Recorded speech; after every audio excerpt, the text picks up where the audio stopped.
empreendedorismo, saúde, carreira, maternidade, beleza, família. Tudo do universo feminino agora no Mulheres, na Paiquerê 91,7 com Cris Magaldes. Boa tarde, Londrina e toda a região. Está no ar a edição de número 62 do programa Mulheres na Paiquerê 91,7. Comigo, Cris Magaldes. Aqui, o protagonismo feminino tem espaço. Gente, que friozinho gostoso. Bom, eu adoro, mas eu escuto muita gente falando que não suporta o frio. Não suporta esse período do ano que essas temperaturas caem, até porque muita gente fica doente. E essas temperaturas começam a cair demais, assim como caiu aqui em Londrina bastante e também em toda a região. E com a chegada do inverno, muitas pessoas enfrentam problemas respiratórios.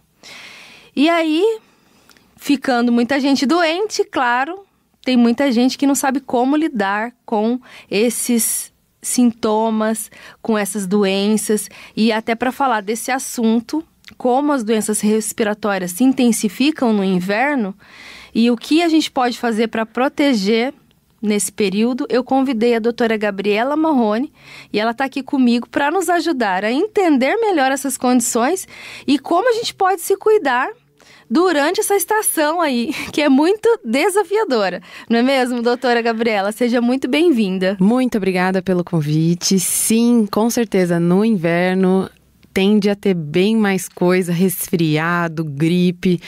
E isso derruba todo mundo, né? Com certeza. Bom, a doutora Gabriela Marrone é otorrino.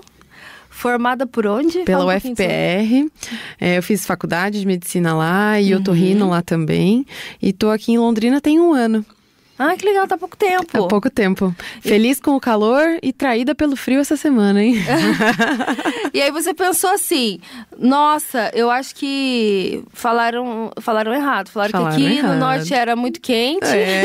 Você ficou esperando. Me enganaram, não, mas... Te enganaram, ficou esperando esse calor todo. Não, mas tudo bem.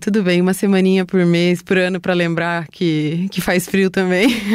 A gente tava até brincando, falando assim, enquanto uns choram, outros vendem lenço. É verdade. E essa época que o seu consultório com certeza fica mais lotado a agenda. Olha, sim, o pessoal procura bastante mesmo. Bom, até para as pessoas entenderem, nesse período, quais são as doenças respiratórias que são mais comuns no inverno? Olha, se for falar de uma maneira geral, a gripe e o resfriado estão predominando, né? É claro que muita gente já deve ter ouvido o pessoal falar das crianças com bronquiolite viral, né? Que isso fica pior no inverno também. Mas acho que vamos falar mais do público em geral, né? Sim. Com certeza, gripe, resfriado, sinusite, crise de rinite, isso aí fica com tudo. Sim. É a maior prevalência mesmo de doenças que aparecem. E a gente viu, né? A pandemia teve logo aí, a gente aprendeu também tudo que faz mais contato com micro-organismos vai fazer você piorar a probabilidade de pegar alguma doença. Então, inverno é um prato cheio para as viroses e infecções respiratórias altas. E o que favorece esse surgimento dessas doenças? Então, só o frio, por quê?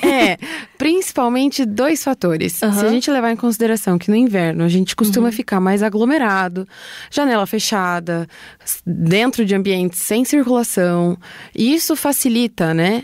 Todos os micro-organismos que cada um está carregando ficarem mais concentrados naquele ambiente e a pessoa com a sua imunidade um pouco menor ou passando por um período específico, entra em contato, juntou a imunidade um pouquinho mais baixa com um micro-organismo mais concentrado, entra a infecção. E também, outro fator que eu estava me referindo é justamente no frio, a tendência é a gente ficar com mais muco no nariz, uma mucosa mais inflamada e fica mais fácil o micro-organismo que está no ar chegar naquela mucosa com o ambiente propício e perfeito para ele se proliferar. Então, junta o friozinho, a mucosa diferente, um ambiente adequado e o bichinho mais concentrado no ar e dá certo a combinação da virose, do resfriado e da gripe de modo geral. E a gente percebe que quando a gente está nesse período de inverno, automaticamente a gente toma a famosa friagem que fala, né? A friagem. Isso também, ele ajuda a intensificar as doenças respiratórias? Por essa modificação da concentração da mucosa, do muco na mucosa, né? Sim. Fica o nariz fica mais sensível, digamos assim. E sendo porta de entrada, a garganta fica mais sensível. E tem o contato direto com os micro-organismos do ar. Então, por onde a gente respira, né? A maioria desses micro-organismos que a gente se infecta nessas épocas do ano são passados por gotículas. Então, a pessoa tossiu perto de você ou espirrou na sua frente, tá no ar, pairando no ar. Por que a importância da máscara na época da pandemia, a gente via mais, né, do que hoje em dia, ela faz uma primeira barreira para esses micro-organismos que estão pairando ali no ar, na hora que você inspira, que eles não vão direto na tua mucosa. Claro que ainda tem chance de você pegar com a mão suja e botar no teu nariz, ou na boca, ou no olho, você facilita mais a chance de se infectar, mas alguém tossir na sua frente, ou espirrar na sua frente, se essa pessoa está infectada e você está suscetível, é o prato cheio. Sim, com certeza. E você comentou também sobre a questão da pandemia, né? Que a gente enfrentou. E ali as pessoas tiveram mais oportunidade de conhecer, né? Sobre como se prevenir e tudo mais. Sim. Mas eu acredito que depois de um tempo, as pessoas agora elas estão mais tranquilas, digamos assim. Esquecem, né? Um pouco. Mas a gente precisa dar atenção a isso. Com certeza. Porque tem doenças respiratórias que se agravam. Sim. Né? Às vezes é uma simples Quadro gripe leve, ali, uma piora. coisa leve, uma alergia. Sim. E de repente pode ser algo mais sério que a pessoa não está atenta a esses sinais. Com certeza. Quais são os principais sintomas que a gente precisa ficar atento com esses problemas respiratórios que de repente não é algo simples e precisa de uma atenção médica? O que eu sempre explico, principalmente para os pais das crianças, né? Tá com o nariz escorrendo, tá com febre, dor de garganta, dor de ouvido. Observa, vê como essa criança tá. Ela tá muito bem, ou você adulto, você tá muito bem disposto, provavelmente não é nada demais, tá? Tudo bem, tive um dia ali, uma febre um pouquinho mais alta, fiquei um pouco mais desanimado, mais caidinho. Tudo bem, isso tá sendo muito intenso, isso tá te impedindo de respirar adequadamente, isso tá te dando falta de ar, essa febre tá muito alta, acima de 38, 39, você já tomou ali um analgésico, não baixou essa febre, ou é uma tosse que tá te deixando muito mal, muito sem ar mesmo, aí começa a pensar que pode ser algo a mais, ou uma dor de ouvido, principalmente em criança pequenininha, é dos dois lados, tá vazando esse ouvido, tá saindo alguma coisa ali, ou essa febre tá altíssima. Mas pode acontecer também da criança ser pequena, chorar e não conseguir explicar que ela tá com essa dor de ouvido também, né? Normalmente criança que pegou um resfriado, ficou mais catarrentinha ali, ficou mais indisposta, ela tá mais caída. Procura com a mãozinha no ouvido, assim, fica atento, que alguma coisa ela tá querendo te dizer. Ela não sabe expor em palavras, né? Mas tem algo ali que precisa de atenção. E criança pequena, querendo ou não, viu ali, tá se queixando, a febre tá alta, não tá melhorando com o analgésico. Daí é interessante levar para uma avaliação. Essas doenças mais graves, respiratórias, elas acompanham essa febre ou não necessariamente? Pode ser que uma pessoa tá com uma pneumonia e às vezes não teve febre. Pode ser, mas é difícil. Assim, existe, né? Claro, a pneumonia silenciosa, né? Que o pessoal fala. Mas o que eu sempre explico no consultório, a gente tem que pensar que a maioria dos casos é a maioria dos casos, né? Então, claro que vão existir exceções. Então, assim, tá com muita dúvida, tá preocupado, vai, procura um atendimento, né? Mas, digamos, tá um quadro leve, coisa boba, tá bem disposto novamente, a pessoa tá muito bem, tá com uma febrinha baixa, não é coisa de se desesperar, sabe? Mas se todo mundo se desespera, vai todo mundo também pro pronto-socorro. Todo mundo junto. Agora em Londrina, essa semana mesmo, nós tivemos... Chegou a fazer 1 grau em Londrina, né? Na noite de terça para quarta. Então, a gente precisa ficar atento, porque, lógico, às vezes não é algo tão grave que você precisa correr para um pronto-socorro. Daí você chega lá, você pega mais doença, né? Exatamente.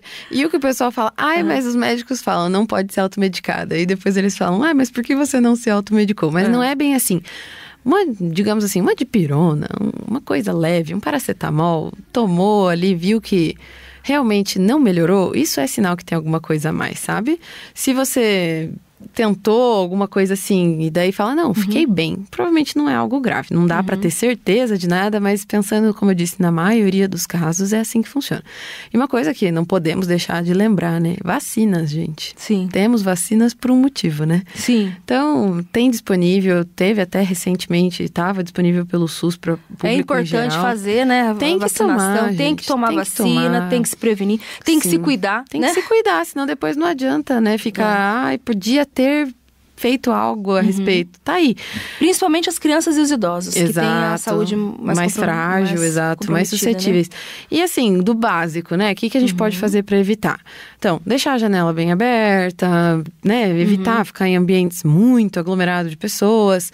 Uma coisa, lavar o nariz com soro vai ajudar, vai ser legal. É importante também agora...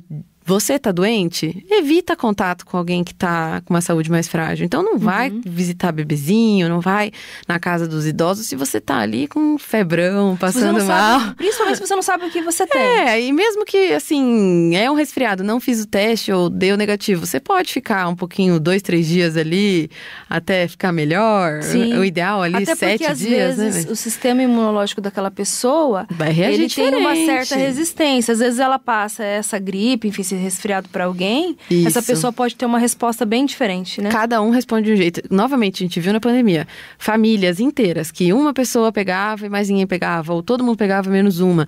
Cada um tem seu sistema imune, cada um responde de uma maneira. Então, assim, você tá doente, primeiro, evita ficar passando a mão no seu rosto, na sua boca, no nariz e passando a mão nas superfícies, que assim você tá espalhando o micro-organismo. Entrou em contato? Lava a mão. Você tá morando em casa com alguém que tá doente? Não vai compartilhar talher, não vai compartilhar itens pessoais. Né? Vai lavar a mão sempre que entra em contato com a pessoa. É interessante, não custa nada, né? E a janela, um pouquinho a frechinha da janela aberta, não vai fazer mal pra ninguém. É melhor você ter o vento da janela fazendo um pouquinho de frio do que a ficar totalmente circulando. Não pode ficar ambiente fechado. Exatamente. E tomar vacina, lavar o nariz, evitar contato e respirar, não espirrar na frente dos outros.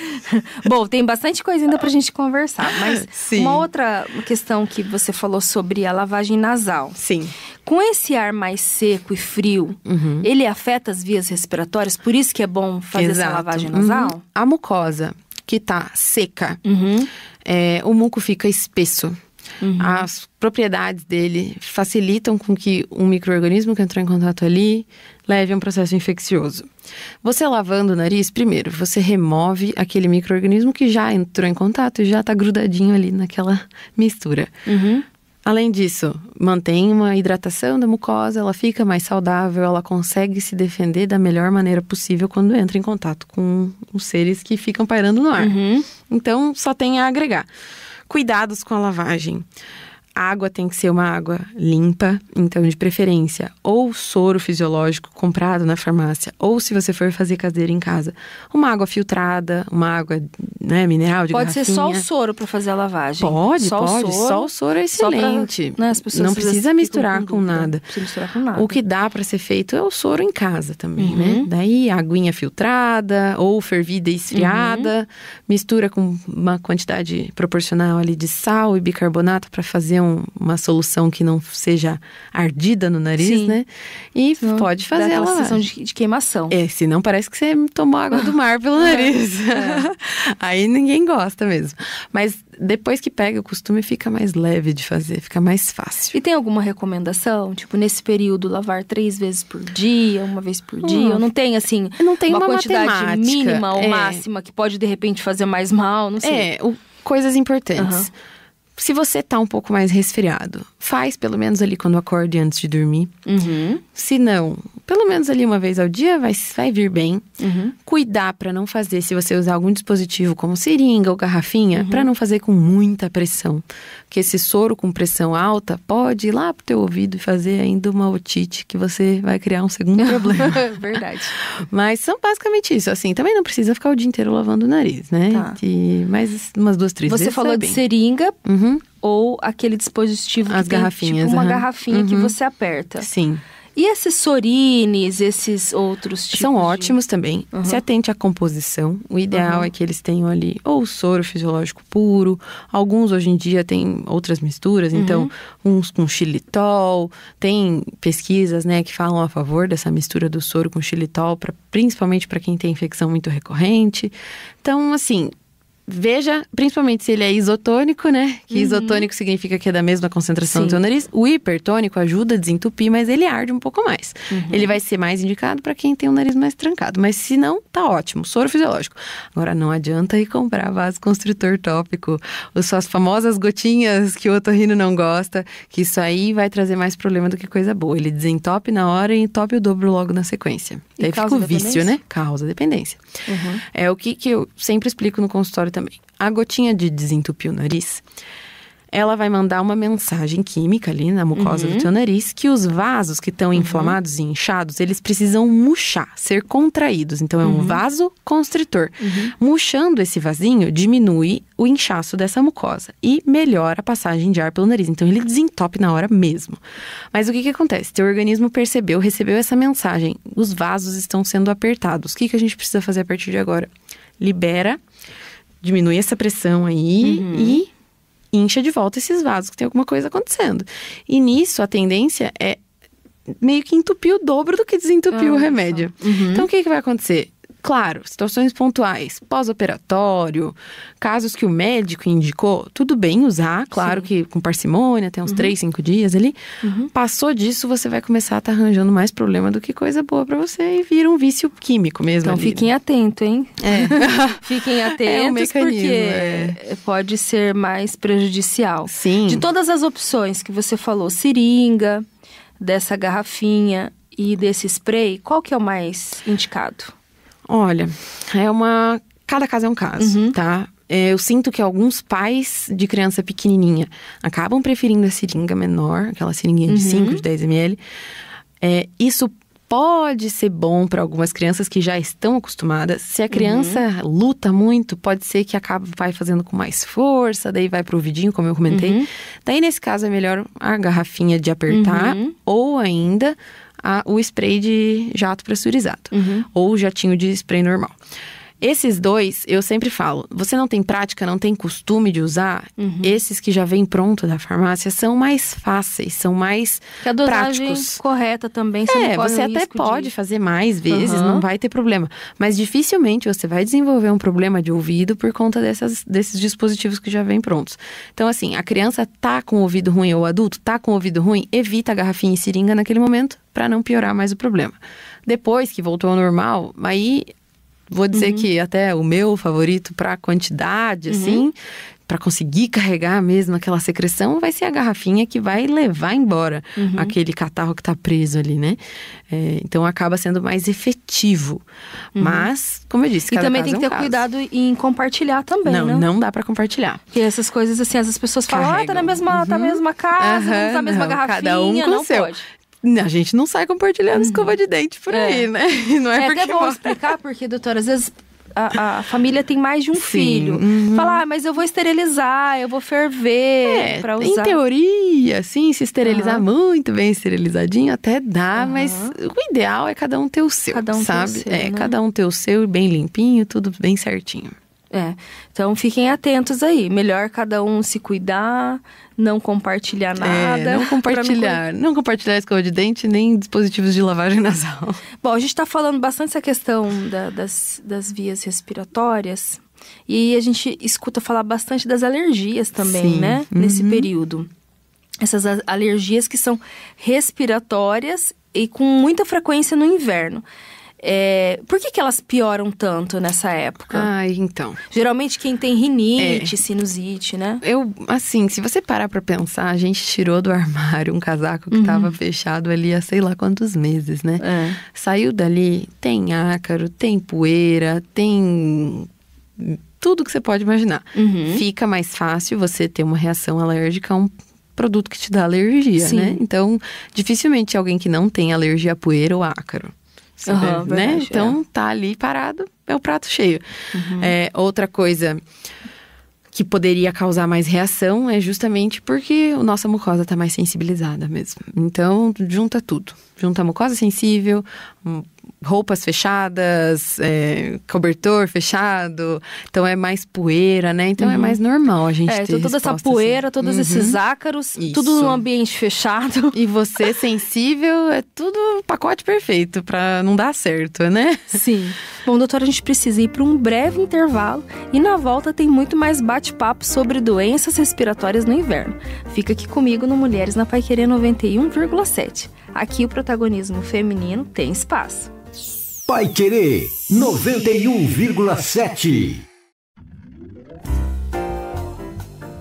Estamos de volta no Mulheres na Paiquerê 91,7. Com as baixas temperaturas do inverno, aumentam os casos de doenças respiratórias. E hoje comigo, a otorrino, doutora Gabriela Marrone, esclarecendo todas as dúvidas sobre essas doenças que são muito propícias aí nessa estação do ano. Bom, doutora, a gente falou no primeiro bloco bastante sobre essa questão aí, né, dessa temperatura baixa que, enfim, trazem tantas doenças, né, respiratórias. Mas a gente sabe também que tem coisas que a gente pode evitar para a gente poder ter mais qualidade de vida, mais bem-estar nesse período. Porque é realmente muito ruim, né? Os sintomas dessas doenças respiratórias. Porque chega um momento até que as crianças, principalmente, acabam, né, não conseguem respirar, tudo. Sim. A gente também percebe que nesse período, claro, as pessoas elas querem ficar quentinhas, né? Então, elas se agasalham, mas elas acabam utilizando de outros métodos também, como aquecedores, né? Ar-condicionado. E isso pode agravar esses problemas respiratórios? Pode. Como que a gente pode minimizar esses efeitos? Olha, o ar-condicionado ele é maravilhoso no inverno, no verão, cada um, né, tem seu momento. Mas se a gente for pensar que, da mesma maneira que no calor, a gente deve usar com moderação o ar-condicionado, porque ele resseca o ar. Sim. No verão, no inverno, a mesma coisa, né? Ele tá aquecendo aquele ambiente, secando o ar que você tá respirando. E um ar muito seco não é legal pra tua via aérea. Ele deixa teu nariz mais sensível, tua garganta mais sensível. E, novamente, como a gente já comentou no primeiro bloco, uma mucosa sensível é mais suscetível a um processo inflamatório infeccioso. Então, vai usar o aquecedor? Vai usar o ar-condicionado? Faz intervalos entre o uso, não fica com ele ligado o dia inteiro, eventualmente pensar ali num umidificador, alguma coisa assim. Usa junto o umidificador? Pode até usar junto, né? Não tem problema, mas assim, o nosso frio é frio, mas também não é tão frio, né? Dá pra usar em alguns momentos. Semana foi uma semana típica em Londrina. Eu sei que você não é daqui, não é que todo inverno é assim em Londrina. Às vezes é uma semana que faz um frio mais intenso. Esse ano tá mais compridinho, né? E uma coisa que é muito importante a gente falar. Como eu te falei hoje, já chegando aqui, eu sou de Curitiba, né? E lá, infelizmente, a gente tem mais histórias trágicas do uso do aquecedor, que talvez seja interessante o pessoal saber aqui, né? Sim. Quando você usa um aquecedor numa janela totalmente vedada, numa porta totalmente vedada, dependendo do modelo do aquecedor, principalmente aqueles que ficam vermelhinho, né? Que quando esquenta, eles estão produzindo gases tóxicos que fazem a pessoa perder a consciência e eventualmente até ir a óbito. Nossa. E então é muito grave. Lá em aqueles aquecedores para banheiro que eles circulam, tipo um ventiladorzinho? Um ventiladorzinho é mais ou menos do mesmo raciocínio, só que ele é mais fraquinho, né? Não compromete tanto. O que é interessante, querendo ou não, deixa uma frestinha da janela aberta, da casa pelo menos, não veda tudo hermeticamente. Pra ou usa entrar só um pra oxigênio. Aquecer um pouquinho o ambiente, desliga. Esquenta um pouquinho, não passa a noite inteira com aquilo ligado. Cuidado com coberta, toalha pra não deixar em cima, que infelizmente existem histórias trágicas aí. Sim. Verdade. E aquecedor de água pro chuveiro também, tem que ter uma janela aberta ali do lado do aparelho para não produzir muitos gases tóxicos que podem levar à asfixia, eventualmente mesmo, né? A pessoa para de respirar por intoxicação também. No bloco anterior, você explicou um pouquinho sobre essa questão dos cuidados em gerais que a gente precisa ter, mas agora, falando especificamente para crianças e idosos que são bem vulneráveis, né, às doenças respiratórias no inverno, quais são os principais cuidados, principalmente os pais que nessa época Por exemplo, essa semana, vou falar por mim, eu tenho um filho de 9 anos e ele não estava bem. Ele tem rinite com frequência, então nessa época fica muito ruim, ele não está respirando bem. E aí a gente fica com medo de mandar para a escola, já tá atacada a rinite. Aí vai para a escola, às vezes pega uma gripe. Então, o que a gente pode fazer para poder... Difícil, né? Ter, assim, um pouquinho mais de qualidade nesse período e prevenção, né? A melhor prevenção de todas, como a gente estava falando, primeiro, ambientes ventilados, vacina, hidratar a mucosa, beber bastante água, dormir bem, comer bem, hidratar tudo. Vou te falar, meu filho tá um pouquinho resfriado, não vou mandar pra escola. É um assunto delicado. Por quê? Se você botar na ponta do lápis a quantidade de dias que uma criança fica ou resfriadinha ou com sintomas pós-resfriado, que não dá pra gente saber o que é o que, né? Ela vai ficar o ano inteiro em casa, tá? Aí você vai deixar de mandar pra escola. Então, como eu te disse, é delicado. Agora, tá doente, não tá legal, tá com febre, tá prostrado, caidinho, super, né, espirrando, tossindo, muito mal mesmo, segura em casa uns dias ali.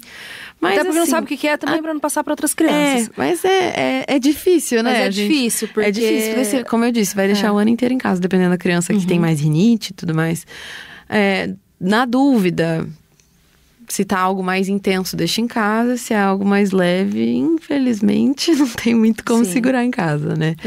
E faz mal essa questão lógico, da automedicação, porque os médicos sempre falam, né? Vocês falam de não medicar essa criança sem passar, de repente, por uma avaliação. Mas, por exemplo, as crianças que têm já algum tipo de doença alérgica, como, né, a própria rinite, tem algum problema esse pai, por exemplo, dar com frequência um antialérgico em casa? Precisa evitar? Precisa levar sempre no médico? O que fazer, doutora?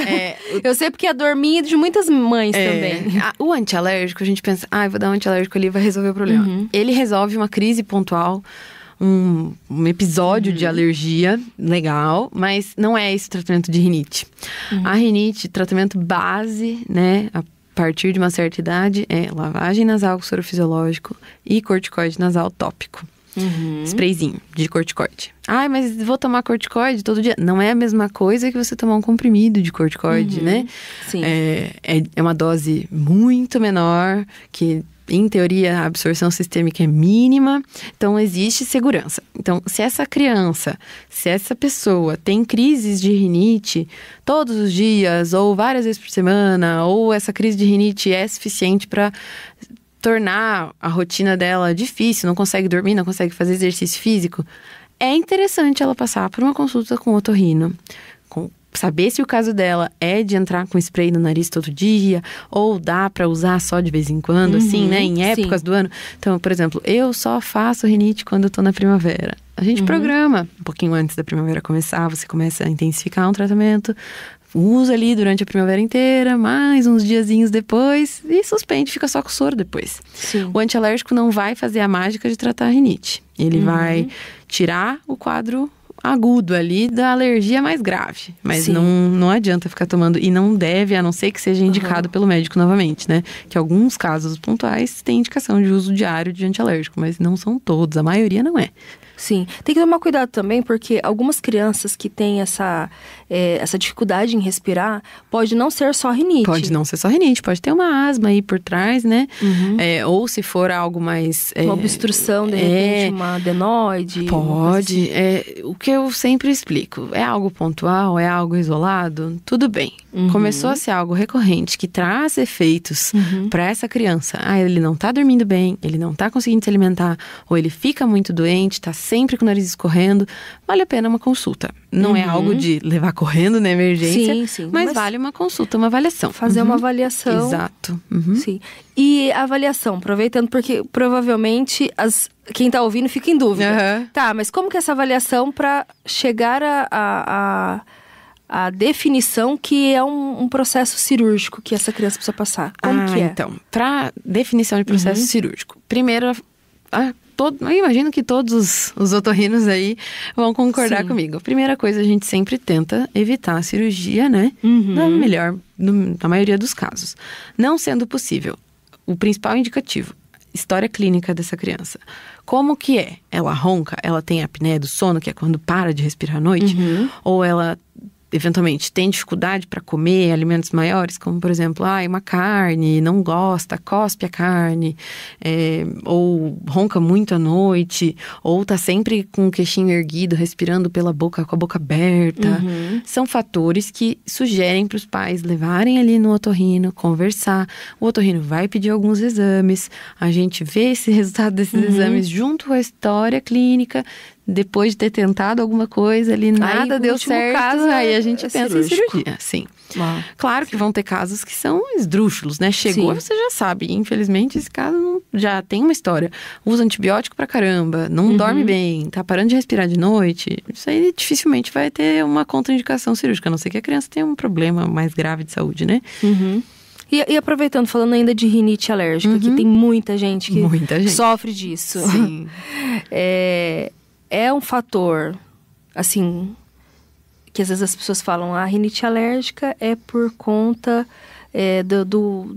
do ar, dessa questão que a gente falou também no primeiro bloco, dos ambientes fechados e tal. E tem gente até que fala que é sistema emocional, que quando a pessoa tem ou de repente, assim, passa por uma situação delicada emocionalmente, acaba tendo problema. Tem alguma ligação ou não? Olha, a parte emocional, é muito difícil você dizer que a parte emocional não vai interferir, né? Claro que tem fatores emocionais que fazem a pessoa ter uma resposta mais intensa a alguma coisa ou outra. Mas a gente não pode levar em conta que a primeira hipótese vai ser a emocional. O que existe? O nosso corpo tem uma defesa. Se a nossa parte emocional está muito abalada, pode ser que tenha algum efeito colateral aí disso. Então, pode ser que a pessoa desenvolva alguma outra doença, ou alguma outra resposta mais exacerbada, mais intensa por conta desse estado emocional abalado dela. Mas, normalmente, rinite, alergia, o corpo está se defendendo demais de uma coisa que não era para ele se defender tanto, tá? Então, entrei em contato com um micro-organismo que está no ar. Então, eu vou dar um exemplo aqui. Gramíneas, gramas, plantas. Quando a gente pensa, alergia a pólen é mais de flor, não necessariamente. Grama ou folhagens, como por exemplo de samambaia, aquele pólen que fica nela é um pólen mais leve, ele flutua e viaja longas distâncias. Então, por isso que na primavera pode ser uma época pior. Você acorda de manhã, abre a sua janela e vem todo aquele pólen pairando no ar, direto na tua via respiratória. Aquilo ali é perfeito para quem tem alergia, ter uma resposta mais intensa. Por isso que na primavera muita gente fica com problema mesmo, né, de rinite. Pólen é bem reatogênico, né? Sim. O pessoal tem bastante resposta. É difícil você saber exatamente o que te causa alergia, né? Tem gente que já sabe. Eu entro em contato com tal, por exemplo, eu entro em contato com gato, me dá alergia. Coça meu olho, coça minha garganta, nariz escorrendo, trancado. Então você já imagina que você tem alergia a gato, né? Pra você efetivamente ter certeza, existem testes, né? Daí vale a pena uma consulta ou com o otorrino, ou com um imunologista ou alergista pra definir isso se for algo mais intenso. Mais leve não precisa tanto, né? Quais os principais tratamentos para rinite? Tem como fazer uma prevenção? A lavagem nasal, base de tudo. Base de tudo mesmo. Então, quem sofre de rinite pode fazer todo dia. Pode fazer todo dia. Sorinho no nariz todo dia. E como eu comentei com você, dependendo da intensidade desses sintomas, da frequência desses sintomas, vale ou não a pena o uso crônico de corticoide nasal. Ou o uso pontual em épocas do ano de maior intensidade dos sintomas, tá? Sim. E isso, normalmente, é ideal é definir com o teu otorrino mesmo. E falando agora, doutora, em doenças respiratórias no geral, como a gente consegue diferenciar, por exemplo, uma gripe comum de uma infecção mais grave, ou até essa sinusite e a pneumonia? Porque parece que é tudo tão... No começo é tudo a mesma igual, coisa, viu? Não é? O começo dos quadros vai ser o mesmo. Então, o que vai diferenciar o tratamento vai ser a partir de um certo ponto, como que você está manifestando aquela doença, os sintomas que você está trazendo, que vão nortear a equipe médica, te dar um tratamento A ou B, ou pedir um exame A ou B. Então, no começo, tudo é nariz trancado, escorrendo, espirrando, mal-estar. Tudo é a mesma coisa. Então, suspeita de sinusite quando? Dor na face, principalmente quando abaixa a cabeça. Uma sensação de que tem sempre um catarro escorrendo ou pela frente ou atrás na garganta, lá no fundo da garganta. Dificuldade para sentir cheiro ou ainda um cheiro ruim, um gosto ruim na boca. Que a gente fala assim, que tem alguma coisa estragada ali. Faz a gente pensar que talvez tenha um processo infeccioso um pouquinho mais purulento, ou seja, com pus, tá? Sim. E isso a gente pensa que também precisa de uma avaliação para ver o que é o caso, saber se vai entrar com antibiótico ou não. A grande maioria das sinusites são virais. A grande maioria. E assim, em regra, não é porque tem pus que tem que entrar com antibiótico. Sim. Claro, tá mais dias sofrendo, ou teve o que a gente chama de dupla piora. Tava bem, ou o comecinho tava mal, melhorou um pouquinho, voltou a piorar na sequência. Normalmente, quando acontece isso, é um indicativo de que pode ser que precise entrar com antibiótico. Entendi. Ou tá há muitos dias, tô há 10 dias assim, não melhora de jeito nenhum. Tá saindo pus do meu nariz sem parar. Dificilmente não vai ser caso de antibiótico, tá? Mas cada caso é um caso e a grande maioria é viral mesmo. E daí vai ser sintomático, lavagem nasal, hidratação e repouso. E a pneumonia? A pneumonia que é algo que as pessoas ficam com bastante medo. A pneumonia dá medo a palavra já é, né? Quando fala assim, nossa, fulano tá com pneumonia. Todo mundo se assusta. Como identificar? Porque ela é um pouquinho diferente das outras. A pneumonia, ela começa a ser um quadro um pouco mais grave, né?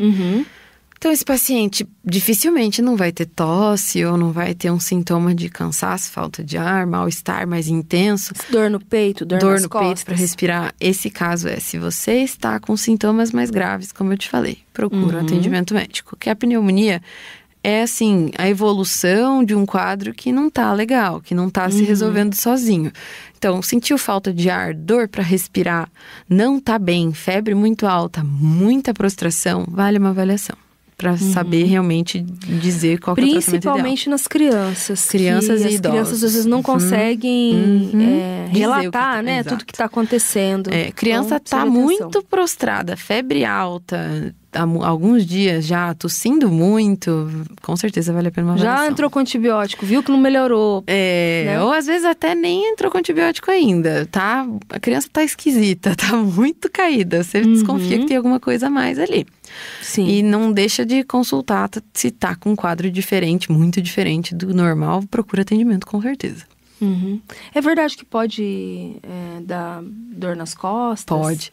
A dor nas costas, não é toda dor nas costas que você vai sair correndo pra emergência. Toma cuidado, porque você tá com problema, outro problema. Tá sentado torto na cadeira e tá achando que é pneumonia. Assim, você sempre tem que pensar nos fatores que estão junto ali. Tá com sintoma respiratório, tá tossindo muito, tá saindo secreção dessa tosse, tá ou não tá com febre, né? Nem sempre vai ter febre. Mas tá um quadro um pouco diferenciado e tá com dor nas costas, é de se pensar que pode ser alguma coisa. Agora, simplesmente estou com uma tossinha leve, nada demais, tossi hoje de manhã e deu uma dorzinha, dificilmente vai ser uma pneumonia, né? Coisas a serem levadas em conta. Qualquer tosse que você tá tossindo todo dia pode dar dor nas costas, né? Porque ela tá esforçando, Tá esforçando a musculatura. Então, assim, novamente, não é qualquer coisa que você vai no médico, mas se você tá com uma dúvida e tem um quadro que tá se mantendo, vale uma avaliação. Sim. E até para as pessoas entenderem um pouco melhor, quando o médico ele está em dúvida se aquele paciente está com uma pneumonia, quais são os exames que ele vai pedir? Vai depender muito do que ele tem, né, disponível, mas ele pode fazer um raio-x ou eventualmente uma tomografia, né, de tórax. São exames possíveis, né? Normalmente esse paciente vai ter que ser atendido num hospital que tenha uma estrutura, ou pelo menos por um clínico geral que vá saber onde ele tem que procurar para fazer os exames e tudo mais. Mas normalmente se o quadro está um pouco mais intenso, mais grave, vale a pena já procurar um atendimento que tenha, né, esses exames disponíveis para serem feitos. Então, um hospital e tudo mais seria interessante, né? como eu falei, cada caso é um caso. Casos leves podem não ser tão leves, casos graves podem ser... Depende de cada organismo e de cada caso mesmo. Ok. Doutora, nós precisamos ir para um breve intervalo. Certo. E na volta tem muito mais perguntas sobre as doenças respiratórias no inverno. Estamos aí. Fica aqui comigo no Mulheres na Pai Querer 91,7. Eu já volto. Pai Querer 91,7. Voltamos no Mulheres na Pai Querer 91,7. Eu sou a Cris Magaldes e este é o último bloco falando sobre as doenças respiratórias do inverno. Com a doutora Gabriela aqui, que é otorrino, e tem esclarecido tantas dúvidas aí no primeiro e no segundo bloco. Bom, doutora, você comentou um pouquinho sobre o uso de máscaras na pandemia. Uhum. A gente percebe que todo mundo foi relaxando, né? A gente foi aprendendo um pouco mais sobre, né, as doenças. A gente percebeu que as pessoas usaram por bastante tempo, até depois mesmo da pandemia. Uhum. E agora todo mundo relaxou. Sim. E todo mundo tem essa dúvida. O uso de máscara, ele é importante para essas doenças respiratórias ou não? Olha, qualquer sintoma respiratório, ou pelo menos a grande maioria das infecções respiratórias são transmitidas por gotícula. Quando é por aerossol, daí precisa usar aquela máscara N95, daí o negócio é um pouquinho mais complicado, mas vamos pensar no geral, no básico ali, na influenza, nos vírus mais tradicionais. Para que serve a máscara? Ela vai fazer uma primeira barreira da sua boca pro ar. Então, ela segura em você o que tá em você. Sim. Nesse sentido, ela é muito boa. Claro, por que a gente falava tanto na pandemia que todo mundo tinha que usar? Um vírus mais intenso, que a gente não sabia tanto como é que era o comportamento dele, pedia um comportamento comunitário para todo mundo prevenir que você espalhe e prevenir que você receba. Hoje em dia, não dá para, né? Não sei até que ponto faz sentido a gente viver nessa rotina mais. Porém, você sabe que você está doente, você está num ambiente público, você não sabe o que você tem. Por que não usar, né, em alguns locais? Então, por exemplo, não estou me sentindo bem, vou até o hospital porque estou com sintomas respiratórios. Coloca uma máscara.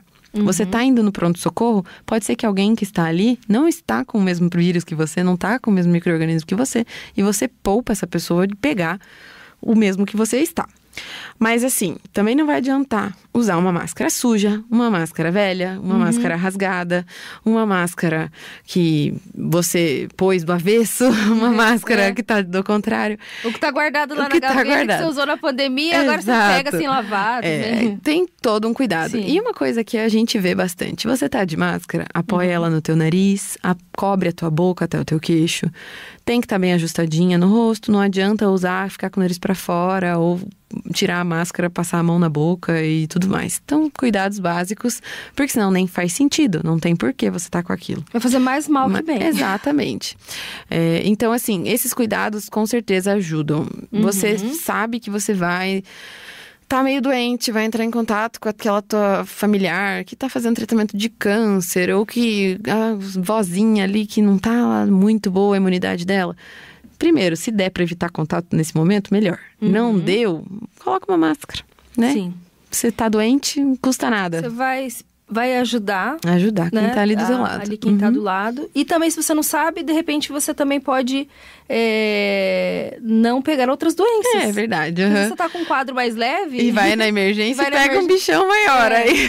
Verdade, vou ter que tomar Com cuidado. certeza. Principalmente as crianças, reforçando sempre as crianças e os idosos. A criança, ela tá desenvolvendo o sistema imune dela ainda. Ela não tem um sistema de defesa completo. Ela tá literalmente aprendendo a se defender. Então, é mais fácil ela pegar e a gente não sabe a resposta que ela vai ter. O ideal, novamente, é ela estar vacinada contra as principais infecções. Mas, claro, eventualmente entra em contato com algo que ela ainda não está vacinada, ou entra em contato com algo e ela está mais suscetível por qualquer motivo que seja, ela pode pegar, né?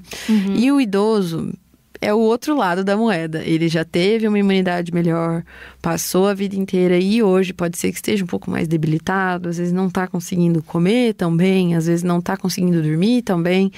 E só pelo fato dele estar envelhecendo, a imunidade dele é diferente, né? A resposta dele é às vezes mais fraca do que de um adulto saudável. Tem que ser levado em conta isso também. Por isso é importante os grupos de maior sensibilidade, né, aos processos infecciosos e inflamatórios, ter mais cuidado com eles mesmo. Doutora, eu gostaria de reforçar bastante sobre a prevenção. Porque você explicou um pouquinho no início do programa, mas a gente precisa explicar melhor a necessidade dos hábitos de higiene, porque a gente sabe que cada pessoa é diferente. E o quão importante isso é para que a gente não tenha essa propagação dos vírus, né? E as bactérias no inverno. Você poderia explicar um pouco melhor? O que a gente pode fazer assim, sabe? Tá, vamos começar. Até o idoso. Então, vamos lá. Receita de bolo. Primeira coisa, todo mundo vacinado. Segunda coisa, você está doente, evita contato com quem está com a saúde debilitada. Terceira coisa, você está com a saúde debilitada, evita contato com quem está doente. Quarta coisa, janelas abertas, ambientes arejados, evitar muita aglomeração em algumas situações pode ser bom. É importante, aproveitando esse ponto que você está falando das janelas abertas. Certo. Nessa semana que Londrina enfrentou as temperaturas muito baixas, a gente sabe, chegou até 1 grau. Claro que é difícil, porque você tá ali, vai falar, vou tomar friagem, vou ficar mais doente. Mas dá pra fazer isso durante a manhã, esperar abrir um pouco, né, um pouco o ar. Não precisa ficar o dia inteiro com a janela aberta. Vamos só explicar, porque tem gente que às vezes não compreende muito bem, né? Tem que trocar aquele ar que tá na tua casa, né? Você não vai ficar o dia inteiro com a janela fechada. Então, ventilar o lugar que você mora, o lugar que você trabalha é importante pra literalmente trocar aquele ar que tá com micro-organismos ali, você vai deixar ele mais puro, né?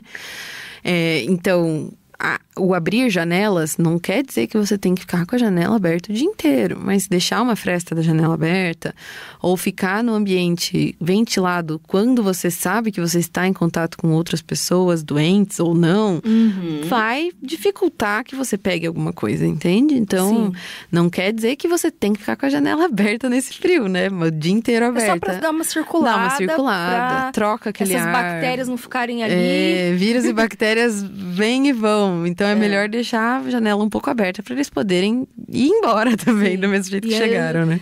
Trocar esse ar, né? Trocar esse ar. Bom. E lavagem de mãos. Lavagem de mãos também. Evitar contato com saliva. O álcool gel é também. O álcool gel. Vamos continuar usando? Super bom. O álcool gel tá aí, né? Veio na pandemia, mas ele é útil pra caramba. Lembrando. A limpeza também da casa com isso que eu ia falar agora. O álcool gel e o álcool 70 são os mais indicados pra gente limpar as coisas.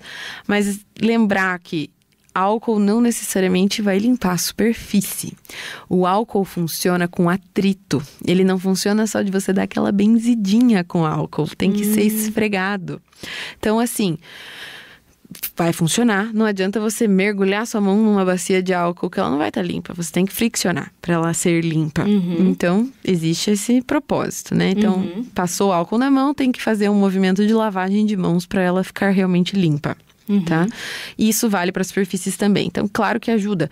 Mas dependendo, é possível que existam degermantes ou desinfetantes que vão ter um efeito melhor do que o próprio álcool para certas coisas. E aquela crença de que o álcool puro vai ser melhor do que o álcool 70 ou o álcool 90 vai ser melhor que o álcool 70, não é fato, tá?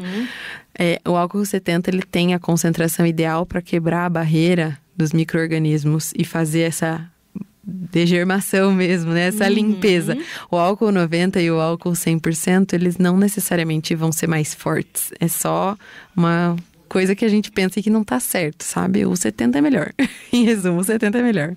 O 50 já para os lados já não é tão melhor. O 70 é o melhor deles. Tá, então a gente já falou sobre essa questão, né, do uso da máscara, falamos da casa, como tem que ser cuidada, falamos agora também dessa questão da higiene. E também, tem alguma coisa que pode influenciar nos hábitos nossos para a gente melhorar nosso sistema imunológico? Por exemplo, tomar vitamina, né? Essas vitaminas, Olha, C, não adianta, tá? Não adianta ficar... a gente vê. Isso é aconselhado? Depende, tá? Para que serve reposição de vitamina? Para quem tem uma deficiência vitamínica. Mas você ficar tomando, não você adianta. Não sabe se você tem alguma deficiência. A internet tem vários aí, né? Os famosos memes do você só vai fazer xixi caro. Não tem por que ficar se entupindo de vitamina. Tem vitamina que vai te trazer mais mal do que bem, pode sobrecarregar teu rim, teu organismo de um modo geral. Então, assim, o que faz uma pessoa ter uma saúde melhor do que a outra? Bons hábitos de vida. É difícil? É difícil. Mas você não compra na farmácia bom hábito de vida, você constrói. Então, uma alimentação bem equilibrada, com frutas e verduras, nutrientes, né? Evitar ultraprocessados. Então, comer os alimentos frescos. Então, o suco é muito bom, é ótimo. O suco, a fruta é muito bom. Você não precisa necessariamente comprar uma pílula de vitamina C, uma pastilha de vitamina C para você ter vitamina C. Agora, uma noite bem dormida. Uma hidratação adequada. Atividade física. Boas relações com as pessoas. Você ter amizades, ter um estilo de vida legal e saudável vai te construir uma imunidade melhor. Porque o nosso sistema é todo interligado. É tudo interligado. Então não adianta você também ter todos esses hábitos, ser uma pessoa... Fumar. Consumir álcool em quantidade excessiva não vai te fazer bem. Não adianta você estar construindo uma coisa e destruindo na outra. Ai, mas quero ver quem consegue dormir 8 horas de sono. Reclamando muito da vida também, que isso faz mal também para a saúde. Exato. Então, é difícil, mas nem tudo nessa vida a gente consegue indo lá e comprando remédio, né? Sim. Muita coisa demanda um certo esforço mesmo. E uma imunidade adequada tem essa receita. Essa questão também da lavagem nasal, com frequência nessa época também. Mesmo que você não tá doente, não precisa esperar. Pode fazer ali, todo dia, passar um sorinho no nariz, que mal vai fazer? Se a gente não toma banho todo dia, então pode lavar o nariz todo dia também. Legal. E esses chás? Chazinhos. Que as pessoas falam bastante. É aconselhável, doutora? Esses chás que a gente escuta falar bastante, né? Chás tem capacidades, tem características medicinais, né? Então, claro que não é todo chá que vai ter um efeito medicamentoso, mas tudo que é tomado em excesso pode trazer uma consequência. Então, você tomar litros de chá que tem cafeína, vai te dar o efeito da cafeína. Você tomar algumas ervas em excesso podem sobrecarregar o teu fígado. Então, assim, tudo com parcimônia. Tomar chá vai te fazer mal? Não necessariamente. Beba com moderação. Beba com moderação, exatamente. Um chazinho de camomila é uma delícia, um chazinho de erva doce para dormir, muito bom. Não quer dizer que você tem que tomar 5 litros de chá de erva doce todos os dias, entendeu? Então, e claro que algumas ervas a gente sabe que vão trazer efeitos medicinais mais intensos do que outras, né? O ideal é, se você não sabe muito bem do que se trata, evita. E aquilo que já é conhecido, então, um chazinho de cidreira, erva doce, tomar uma xícarazinha ali de noite não vai te fazer mal, né? A não ser que você tenha algum problema específico de saúde que seja uma contraindicação, uma alergia, alguma coisa assim, né? Daí melhor evitar. Você falou da questão das vacinas. Sim. Vacinas para a gripe, por exemplo. Tem outras vacinas também que são indicadas? Tem pessoas que... Depende. Idosos, a pneumococo, né? A da pneumonia vai bem. Algumas pessoas com imunidade reduzida têm que tomar algumas vacinas diferentes. Falando a nível populacional, a vacina da gripe vai ser indicada, né? É claro, se a gente tem um número limitado de vacinas e uma população inteira, por isso que é feita a escolha, né? Prioritário, crianças, imunossuprimidos, e idosos, por exemplo. Agora, teve esse período recente que estava sobrando vacina e foi aberto ao público. Aproveita, toma. A não ser que você tenha alergia a algum composto da vacina, ela não vai te fazer mal, e sim bem. Sim. E vacinas para esses quadros alérgicos existem? Existe. Chama imunoterapia. Mas são realmente comprovadas? Olha, existem muitas pesquisas. Existe pesquisa que fala que funciona muito bem. Existe pesquisa que fala que a eficácia é questionável.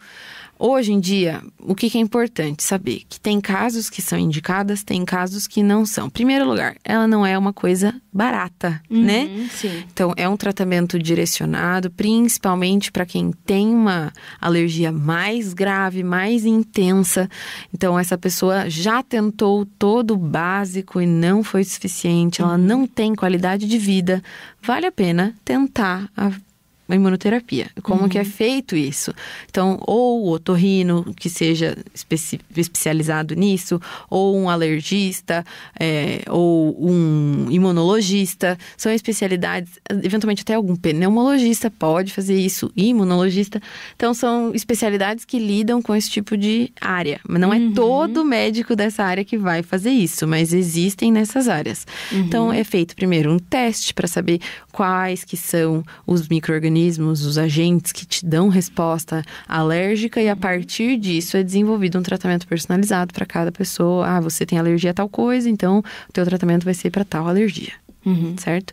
Não é algo que tem que ser dado para toda a população, né? Diferente das vacinas de micro-organismos, né? Porque, novamente, é uma resposta exagerada que teu corpo tem. Sim. Não é normal uma pessoa ter resposta tão intensa assim ao pelo do cachorro, por exemplo. Ou, sei lá, saliva do cachorro ou do gato. Normalmente, essa pessoa que é mais sensível pode ter indicação de fazer esse tratamento. Ok. Agora, falando um pouquinho sobre as doenças respiratórias crônicas, como a asma, bronquite, que a gente não falou ainda.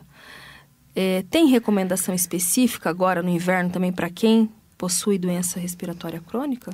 Com certeza. Quem tem doença respiratória crônica tem que ficar mais em alerta para tudo isso que a gente conversou até agora.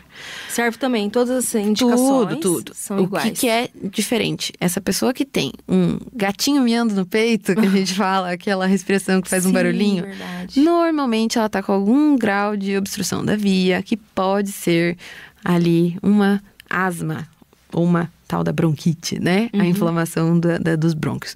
Eu recomendo que essa pessoa procure um pneumologista, tá? Se ela tem isso de forma crônica, principalmente. Se for algo novo... Alguns usam até a bombinha. A bombinha. Não dá pra sair usando bombinha por conta própria, tá? Sempre com indicação ou do seu clínico geral, ou do seu pediatra, eventualmente do seu otorrino, eventualmente do seu pneumologista. Então, vai ter que ter uma orientação médica para fazer o uso adequado dela. Não adianta ir lá comprar qualquer uma na farmácia, que não é um pouquinho mais peculiar, assim. Sim. E essas doenças como a asma e a bronquite, qual que é a diferença dessas doenças? Porque as pessoas confundem um pouco, né? Então, muita gente fala assim, eu tenho bronquite. A bronquite é um processo inflamatório ali, né? Normalmente, quem tem os sintomas de... falta o ar quando eu faço exercício, ou faz um chill no peito, quando eu pego frio, ou quando eu tô fazendo exercício, ou simplesmente quando eu entro em contato com algo que me dá uma reação. Se isso é um pouquinho mais prolongado, isso provavelmente já é uma asma, tá? E tem gente que fala bronquite asmática. É um isso? termo popular, na verdade. É asma mesmo. É asma. Vale a pena uma consulta com pneumo também. Pneumologista vai ser o médico a ser procurado. Com certeza, com certeza. Não é legal você ter asma e não tratar. Só me dá de vez em quando. De vez em quando, quanto? Dependendo da quantidade de crises asmáticas que você tem, você não ter o tratamento adequado pode levar ao que a gente chama de remodelamento da via aérea. Que seria isso, né? De uma maneira mais fácil de entender. É como se fosse uma cicatriz, tá? Digamos assim. Então, vai ter consequência a longo prazo você não tratar algo que você tem crises. Não é igual algum outro problema mais leve, assim. Tipo uma rinite. A rinite, o pior que vai te acontecer de você ficar tendo crise de rinite e não tratar é você não respirar bem, não dormir bem, pode ter ali uma inflamação crônica do nariz, você pode ter mais crises de sinusite às vezes, ou você ter um nariz tão trancado que só vai resolver com cirurgia, tudo bem. Mas é diferente de uma asma crônica que eventualmente leva um processo aí mais agravado, que leva você a ter uma qualidade de vida prejudicada no futuro mesmo. Então, procure um pneumologista se você tem asma. Sim. Bom, doutora Gabriela, chegamos ao final do nosso programa. Muito obrigada por compartilhar o seu conhecimento conosco. Eu tenho certeza que todas as dicas que você deu aqui são muito úteis, né, aos nossos ouvintes. Mas antes de encerrar, eu gostaria que você deixasse um recado, uma recomendação final aí para quem está ouvindo. Recomendação final. Primeiramente, eu queria agradecer o convite. Estou muito feliz da gente ter conversado agora. Eu acho que quanto mais informação as pessoas têm, melhor para todo mundo. E uma recomendação minha, então, é se cuidem, se vacinem, durmam bem, bebam água e procurem um médico se tiver com dúvida, se tiver com um caso mais grave. Eu acho que isso é uma mensagem boa do final. Se agasalhar também, né? Se agasalhar também, porque ninguém precisa passar frio, né? Também é também, importante. Isso também é importante, né? Pra não pegar esse frio. Pra manter ali teu corpo saudável, não se expor aos extremos, né? Bom, obrigada, doutora Gabriela. Bom, deixa suas redes sociais, né? O meu Instagram é @GabiMarrone. E eu tô aqui em Londrina em vários lugares. Tô no Otocentro, tô no Instituto Respirar. Dá pra me encontrar aí facilmente por Londrina. Na Tetrata também, no Qualimed. Bom, legal. Estou aqui. Bacana. Obrigada pela participação. Bom, chegamos aí ao final de mais um programa Mulheres na Paiquerê 91,7. Comigo, Cris Magaldes. Aqui o protagonismo feminino tem espaço. Agora fique na sequência com o Rádio Show com o Cristiano Pereira, que já está chegando por aqui com uma programação musical maravilhosa. Obrigada pela sua audiência e eu te espero até o próximo sábado. Tchau, tchau, pessoal. Todo sábado, à 13h, na Paiquerê, nosso encontro marcado no programa Mulheres na Paiquerê 91,7, com Cris Magaldes. A cada semana, um bate-papo com uma ou mais convidadas especiais. Acompanhe a programação do Mulheres pelo nosso Instagram, @paiquerê917. Os programas ficam à sua disposição no canal da Paiquerê 91,7, no YouTube.